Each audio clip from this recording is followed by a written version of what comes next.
Assalamualaikum warahmatullahi wabarakatuh. Apa kabar sobat-sobat semuanya? Oke, sebelum dimulai ceritanya, jangan lupa untuk tekan tombol like dan berkomentar juga ya. Bab 733. Seseorang sedang menunggumu. Mendengar kata-kata Ao Yuan, Ye Guan awalnya tertegun, lalu tertawa. Suku Tianlong lainnya juga tertawa.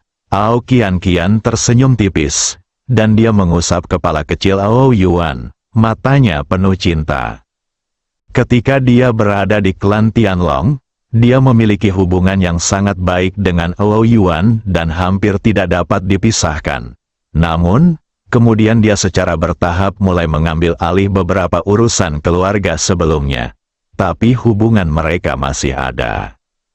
Pada saat ini, Ye Guan tiba-tiba membuka telapak tangannya, dan hampir 1000 naji terbang, akhirnya mendarat di depan anggota klan Tianlong di lapangan. Setiap naring berisi 10 sumber leluhur. Untuk sesaat, semua anggota klan Tianlong di lapangan bersorak, dan kemudian bersorak, Tuan Muda. Ao Qian melirik Ye Guan dan tersenyum tipis, matanya penuh kelembutan. Pada malam hari, Ye Guan dan Ao Qian sedang duduk di tangga batu di halaman. Ao Qian sedang bersandar pada Ye Guan. Dia menatap langit berbintang dan berkata dengan lembut, "Saat aku masih kecil, aku suka duduk di sini dan hanya melihat langit berbintang yang tak berujung ini." Ye Guan tersenyum dan berkata, "Kenapa?" Ao Qian terkekeh dan berkata, "Mungkin karena aku menyukai perasaan tenang ini."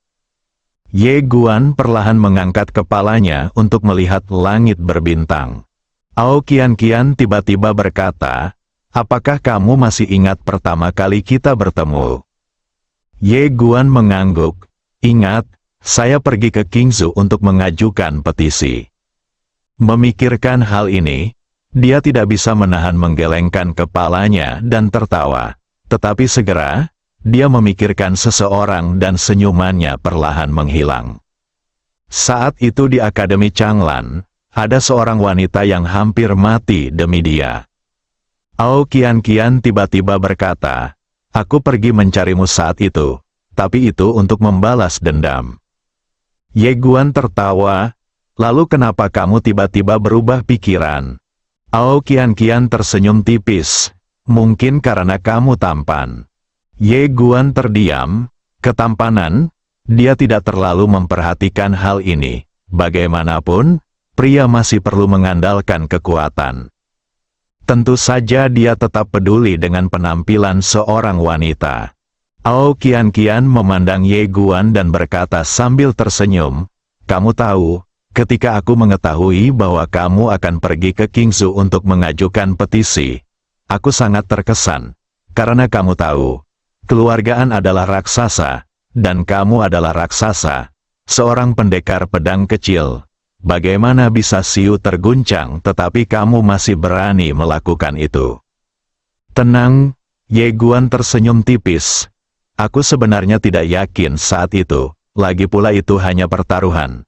Lagi pula, aku tidak punya pilihan lain." Faktanya, dia juga sedikit emosional. Karena dia tahu betul bahwa jika dia bukan putra ayahnya, jika dia tidak memiliki Taye untuk mengikuti dan melindunginya, dia tahu betul bahwa tidak mungkin dia mencapai Qingzhou pada saat itu. Dengan kata lain, alasan mengapa dia menang sepenuhnya karena di belakang panggungnya lebih kuat daripada Anjia. Jika dia orang biasa, dia mungkin sudah lama mati. Untuk mengajukan keluhan, lelucon yang luar biasa. Ao Qian tersenyum dan berkata, "Meskipun kamu lemah pada saat itu dan tidak memiliki dukungan atau latar belakang, aku mengagumi kerja keras dan kekejamanmu. Justru karena itulah aku kemudian berubah pikiran dan ingin bertarung denganmu.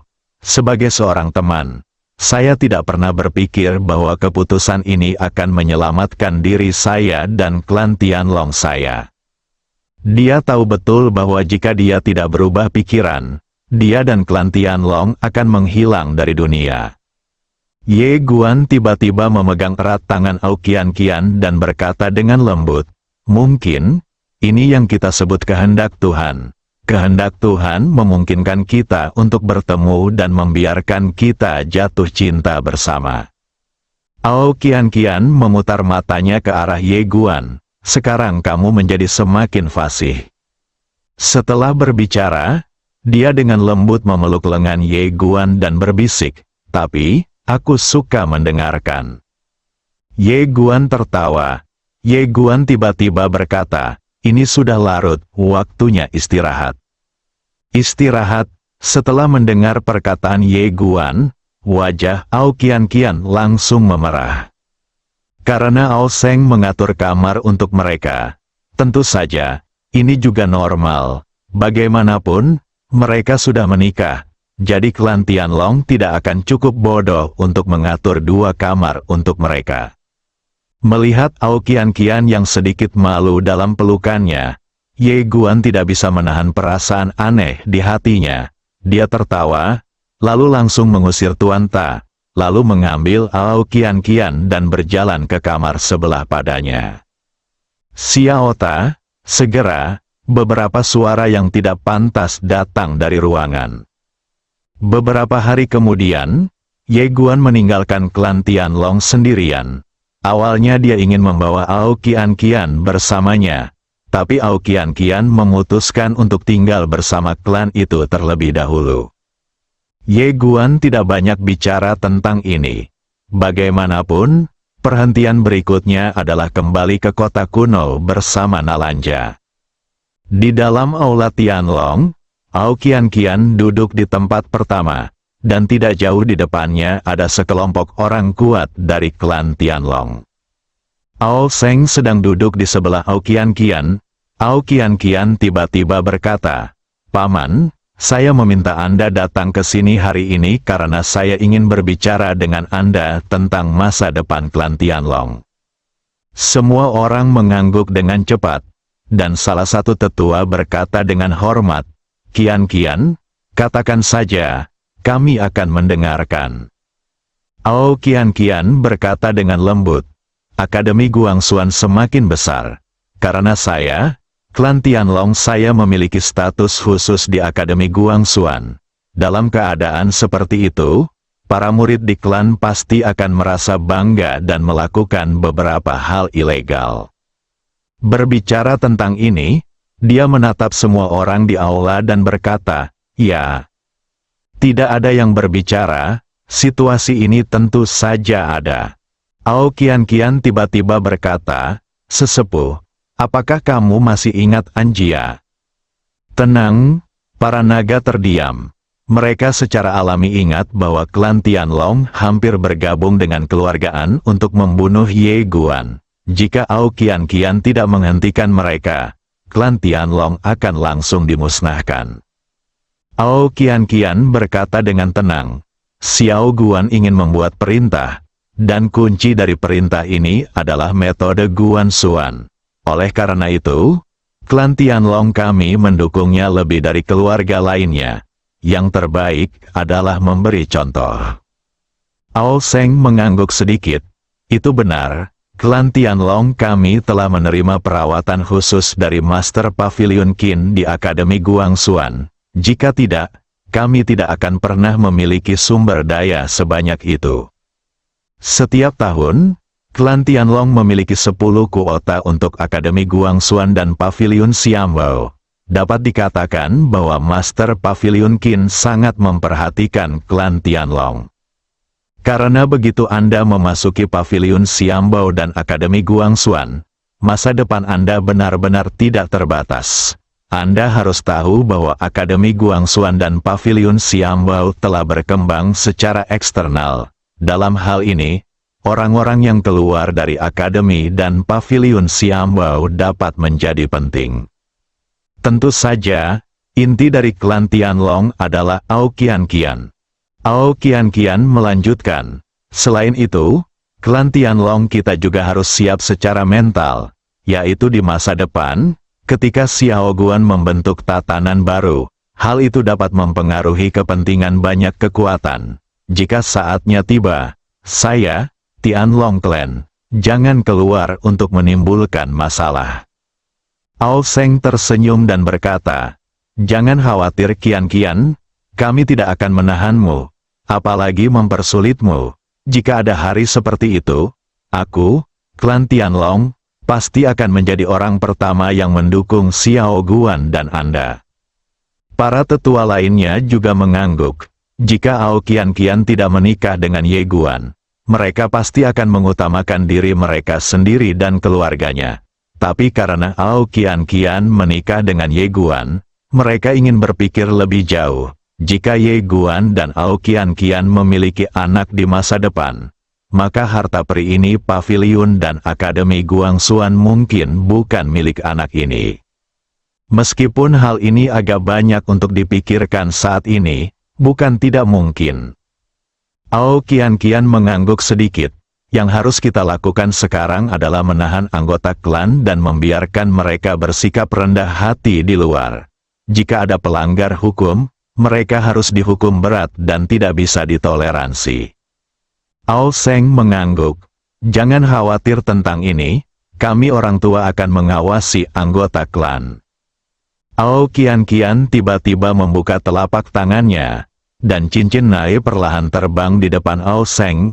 Ini adalah esensi darah yang saya minta dari seorang tetua, yang dapat sangat meningkatkan garis keturunan klan Tianlong saya. Ayah, Anda dan semua para tetua, tolong gunakan itu, dan serahkan sisanya kepada orang-orang berbakat di klan. Ao Seng melirik ke arah Naji. Saat dia merasakan energi dari setetes esensi dan darah di Naji, ekspresinya tiba-tiba menjadi serius. Kian-Kian, ini terlalu berharga, sebaiknya gunakan saja. Ao Kian-Kian menggelengkan kepalanya, aku tidak membutuhkannya lagi.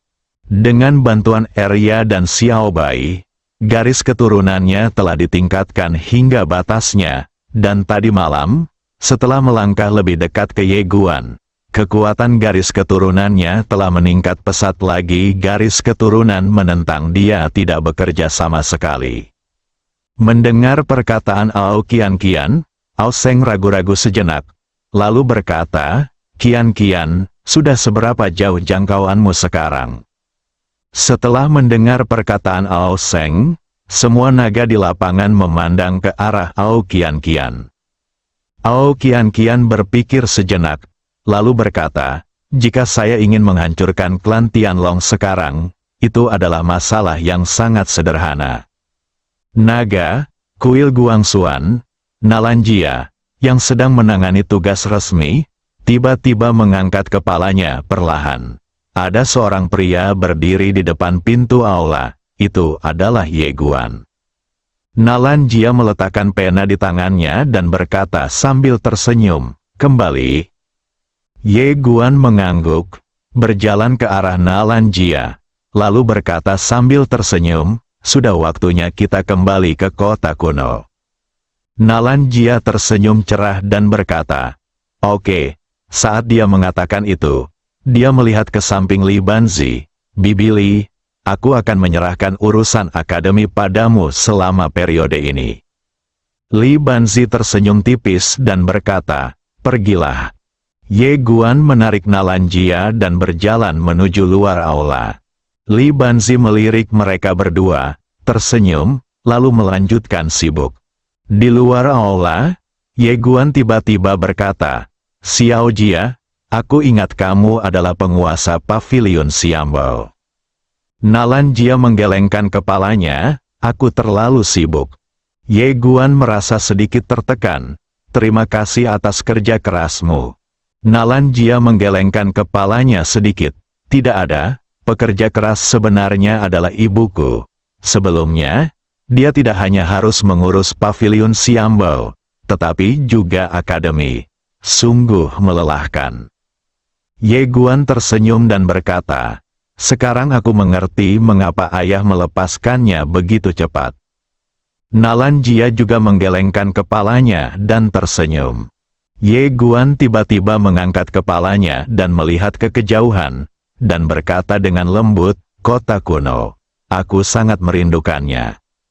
Nalanjia tiba-tiba berkata, "Ada seseorang yang menunggumu." Ye Guan sedikit bingung. Siapa? Nalanjia berkata dengan tenang, tebak. Ye Guan tersenyum tipis. Selama periode ini, aku hanya akan menemanimu. Aku tidak ingin bertemu orang lain. Nalanja tersenyum setengah hati. Itulah yang kamu katakan. Kamu Guan, bab 734, bukan anakku. Melihat ekspresi Nalanja yang setengah tersenyum, Ye Guan tiba-tiba merasakan firasat buruk. Tapi saat ini, dia secara alami tidak bisa mundur dan mengubah kata-katanya.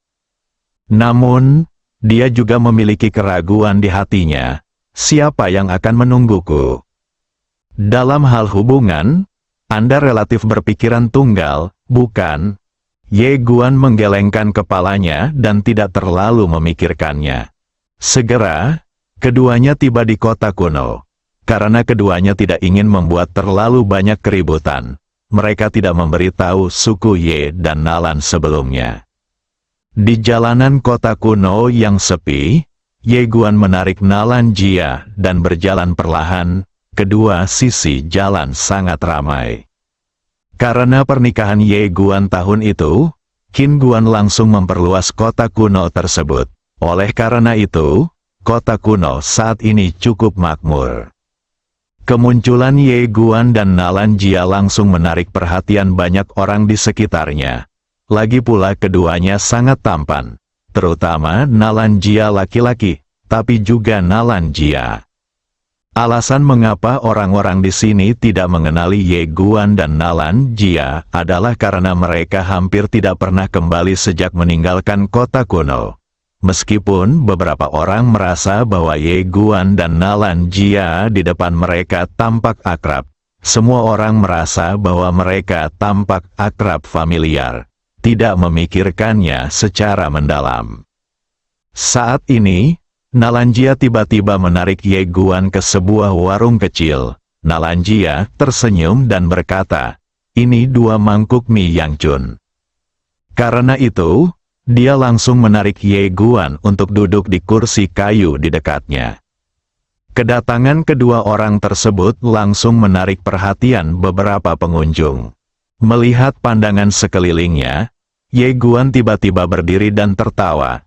"Ini istriku, jangan lihat dia." Setiap orang, Nalanjia menggelengkan kepalanya dan tersenyum, tanpa berbicara, tapi memegang erat tangan Ye Guan. Tak lama kemudian, 2 mangkuk mie panas disajikan. Bosnya adalah seorang lelaki tua dengan punggung bungkuk.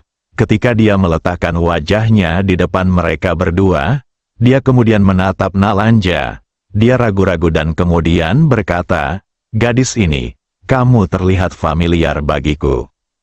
Nalanjia tersenyum dan berkata, "Saya sering datang ke sini untuk makan mie." Orang tua itu buru-buru tersenyum dan berkata, "Itu dia." Setelah berbicara, dia mundur. Nalanjia memandangi mie panas di depannya. Dengan sedikit gelombang di matanya, "Ayahku dulu mengkhawatirkan keselamatanku, jadi dia melarangku keluar.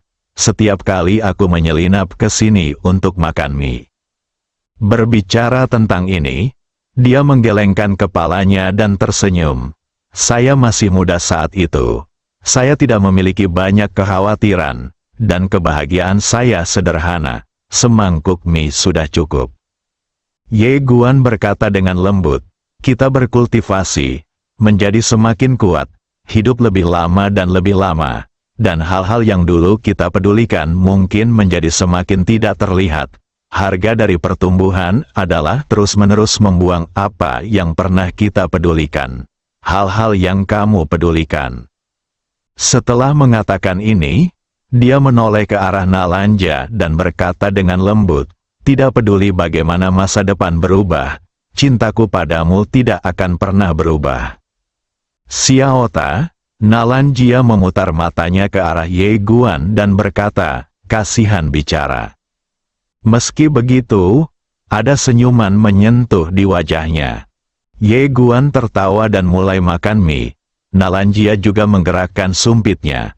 Setelah makan 2 kali, dia tersenyum dan berkata, rasanya masih sama seperti sebelumnya. Ye Guan tiba-tiba berkata, "Xiao Jia, aku punya pertanyaan, yaitu mengapa kamu tidak menolak ketika kita bertunangan? Aku ingat kita tidak mengenal satu sama lain saat itu." Nalan Jia tersenyum dan berkata, "Bukankah keluarga kami memiliki konflik dengan keluarga Li pada awalnya? Keluarga Nalan lemah pada saat itu, jadi kami ingin mencari bantuan." Ye Guandao, jadi kamu memilih keluarga Ye? Nalan Jia tersenyum dan berkata, "Sebenarnya, ketika memilih keluarga Ye, ayah telah diam-diam menyelidikimu sejak lama."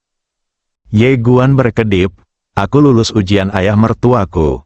Nalanja mengangguk, "Ayah memberitahuku bahwa kamu sangat baik, baik dari segi karakter maupun potensi masa depan. Tentu saja, jika aku tidak setuju, dia tidak akan memaksaku."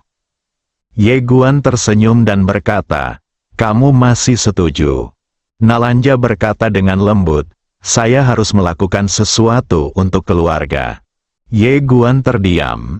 Nalanjia menambahkan, "Kemudian, bakat saya terungkap dan saya diperhatikan oleh akademi, tetapi kultivasi Anda menghilang tanpa dapat dijelaskan. Lalu yang terjadi adalah Anda datang untuk memutuskan pertunangan." Memikirkan apa yang terjadi di masa lalu, Ye Guan tidak bisa menahan tawa. "Aku pergi untuk memutuskan pertunangan. Kupikir itu akan berjalan lancar. Tapi aku tidak menyangka akan ditolak olehmu. Aku bingung ketika aku kembali." Berbicara tentang ini, dia memandang Naranja, "Mengapa kamu menolak?"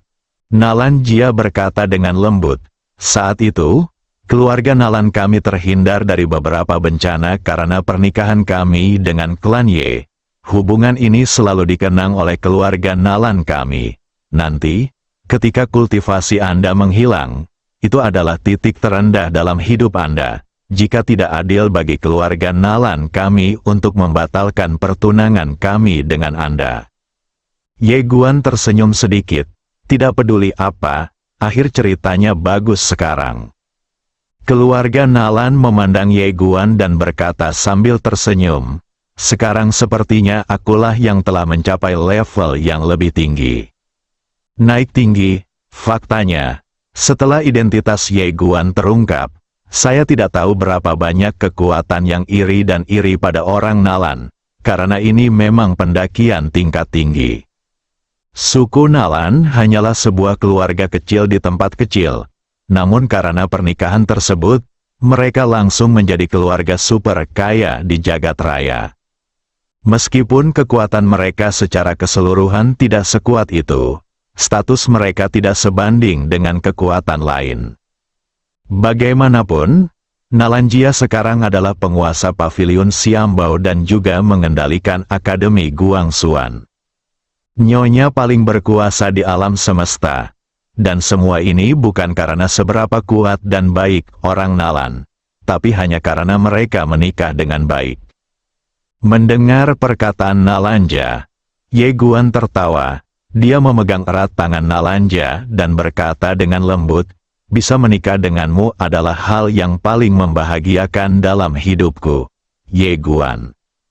Nalanjia melirik Ye Guan, tersenyum dan berkata, dia menjadi semakin banyak bicara. Ye Guan tertawa. Setelah keduanya selesai makan mie, mereka membayar tagihan dan hendak bangun dan pergi. Tapi saat ini, beberapa pria perlahan berjalan ke arah Ye Guan dan Nalanjia. Pemimpinnya adalah seorang pria berjubah putih, memegang kipas giok dengan senyum lembut di wajahnya. Tuan Li King dari keluarga Li. Seseorang di tempat kejadian mengenali identitas pengunjung tersebut. Li King terus menatap Nalanja. Dia tersenyum tipis dan mengepalkan tinjunya. "Kamu menyebut gadis ini apa?" Mendengar ini, beberapa orang di tempat tersebut tiba-tiba mengerutkan kening. Jelas sekali, tuan muda dari keluarga Li telah jatuh cinta pada gadis ini. Namun, tidak bisakah tuan muda keluarga Li melihat bahwa gadis di depannya sedang hamil? Apakah ini karena paksaan? Meskipun masyarakat di kota Huanggu sekarang harus mematuhi hukum Guangxuan dan tidak boleh menindas laki-laki dan mendominasi perempuan, semua orang tahu bahwa hukum Guangxuan ini tidak dapat mengendalikan semua orang. Meskipun keluarga Li tidak sebaik klan Nalan dan klan Ye di kota kuno, mereka tetap merupakan klan besar, dan koneksi serta kekuatannya tidak sebanding dengan orang biasa. Nalanjia tidak menjawab Li Qing, tapi menoleh untuk melihat Ye Guan di sampingnya. Ye Guan tersenyum dan berkata, "Ini istriku." Li Qing memandang Ye Guan dan berkata sambil tersenyum, "Mengapa tuan muda ini berpikiran sempit? Saya hanya bertanya, saya tidak bermaksud apa-apa lagi." Di samping Li Qing, seorang pria berbaju hitam juga tersenyum dan berkata, "Meski begitu, bukankah tidak apa-apa untuk bertanya?" Ye Guan memandang pria berbaju hitam dan tersenyum. "Tidak." Pria berbaju hitam itu sedikit menyipitkan matanya. "Lalu kenapa aku harus bertanya?"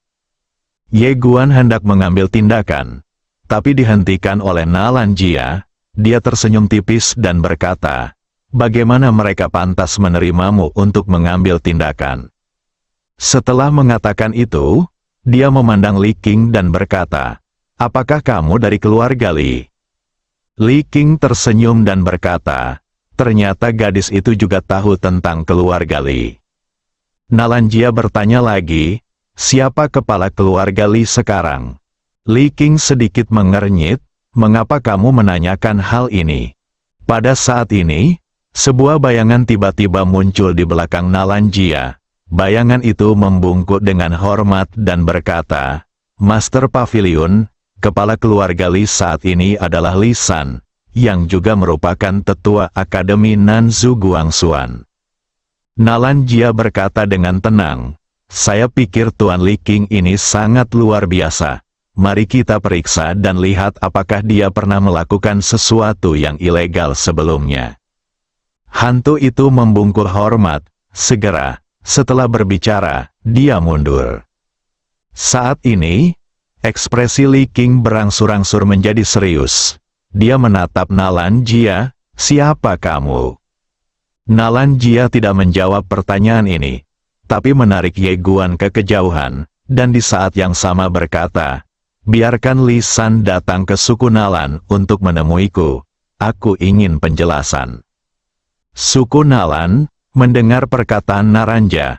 Seseorang di antara penonton tiba-tiba berseru, "Ya Tuhan, dia Nona Naranja." Naranga, begitu kata-kata ini keluar, seluruh jalan mendidih karena kegembiraan, dan banyak orang melihat ke arah Naranja. Pada saat ini, mereka tiba-tiba terbangun dan mengetahui bahwa wanita yang dikenalnya ini ternyata adalah Naranja.